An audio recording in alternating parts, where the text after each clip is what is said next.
Un trineo que inicialmente está parado en A resbala bajando un plano inclinado y sigue marchando por la horizontal BC. Determinar el punto C en que se parará, siendo conocidos la longitud AB, el coeficiente de rozamiento y el ángulo con la horizontal. Bien, en este esquema vamos a llamar en el plano inclinado la longitud AB, la voy a llamar S minúscula, y desde el punto final del plano inclinado, punto B, hasta el punto en el cual el cuerpo del trineo se para, la voy a llamar X. Bien, en esta primera pizarra vamos a ver la primera parte que va a ser la bajada, desde el punto A hasta el punto final del plano inclinado que llamaremos B, donde el ángulo que forma el plano inclinado con la horizontal es θ. Por otra parte, la altura del punto A respecto a la horizontal, aquí a la izquierda en el dibujo en grande, te lo marco como una H. Bien, ¿qué es lo que vamos a hacer? Dado que hay rozamiento, vamos a aplicar el trabajo que realiza la fuerza de rozamiento durante la bajada, va a ser igual al cambio de energía mecánica durante el recorrido. Es decir, la resta entre la energía mecánica en el punto B o punto final del plano inclinado y el punto A, que es el punto de inicio. Vale, la energía mecánica en el punto B va a ser únicamente energía cinética, estamos en el punto más bajo, no tenemos energía potencial, y en el punto A la energía mecánica inicialmente está parado y por lo tanto la energía mecánica va a ser únicamente energía potencial, que vamos a poner como el producto de la masa, la gravedad y la altura. Ya tenemos la parte derecha. En la parte izquierda necesito el trabajo de la fuerza de rozamiento. En el trabajo de la fuerza de rozamiento necesito la normal, dado que la fuerza de rozamiento, que la voy a poner aquí en el dibujo en grande, la fuerza de rozamiento que se opone al movimiento es siempre el coeficiente por la normal.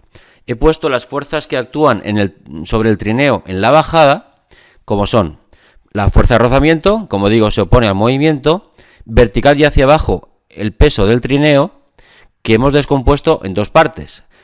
Hacia abajo del plano inclinado, P sub X, que es la que realmente baja el trineo, perpendicular a P sub X y hacia adentro del plano inclinado tengo la componente Y del peso. Entre la componente Y del peso y el propio peso tengo el ángulo θ del plano inclinado. Y perpendicular al dicho plano inclinado tengo la normal. Por lo tanto, según el dibujo, la normal va a ser igual a la componente Y del peso, o lo que es lo mismo, va a ser el propio peso, m por g, por el coseno del ángulo. Esta normal, como digo, la necesito para la fuerza de rozamiento. Vamos otra vez arriba para el trabajo de la fuerza de rozamiento. El trabajo va a ser el producto de la fuerza de rozamiento, que será el coeficiente por la normal, m por g por el coseno del ángulo, lo multiplicamos por la distancia recorrida en la bajada, que hemos dicho que es una S minúscula, y multiplicamos también la fuerza y la distancia recorrida por el ángulo, el coseno del ángulo que forman la fuerza y el desplazamiento. Dado que el desplazamiento es contrario a la fuerza de rozamiento, el coseno de 180 grados nos va a salir un menos 1 que voy a poner a la izquierda. Vale, otra cosa que voy a hacer va a ser el quitar la altura y ponerla en función de la distancia recorrida.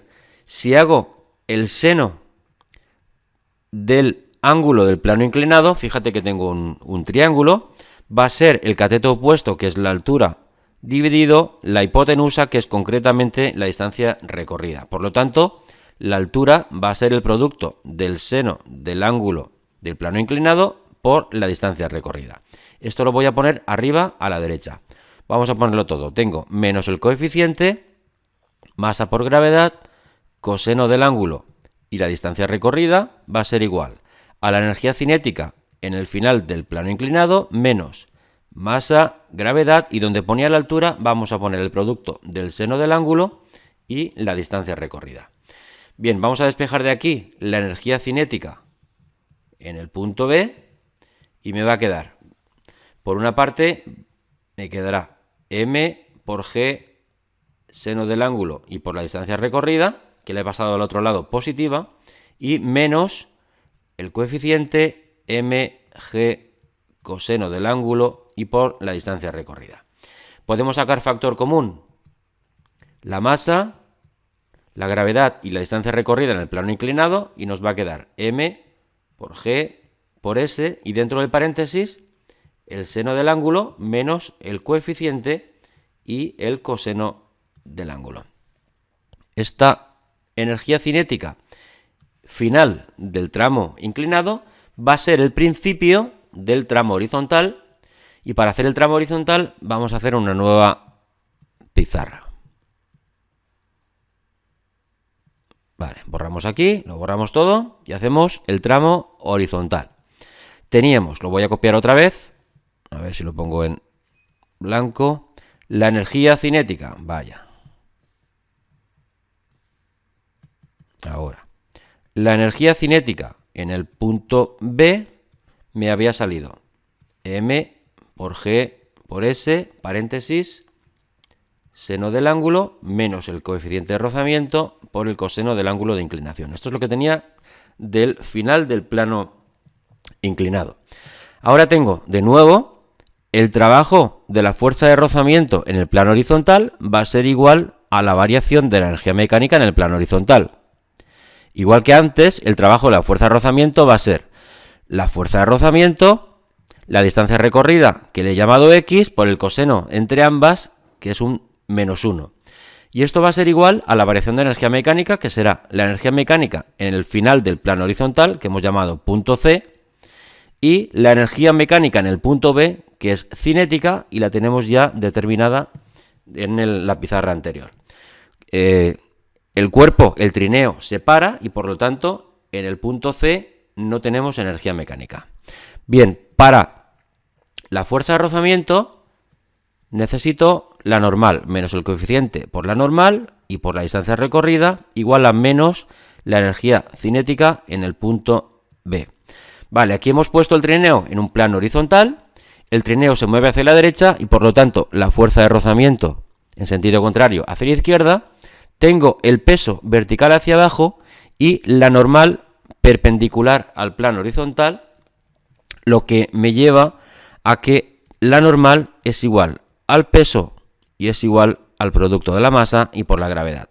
Esto lo vamos a poner aquí, menos el coeficiente masa por gravedad y por x. Esta será el trabajo de la fuerza de rozamiento en el plano horizontal y ahora a la derecha tengo menos la energía cinética del punto B, que voy a copiar todo lo que hemos obtenido anteriormente, menos m por g y por s, que multiplica al seno del ángulo menos el coeficiente y por el coseno del ángulo.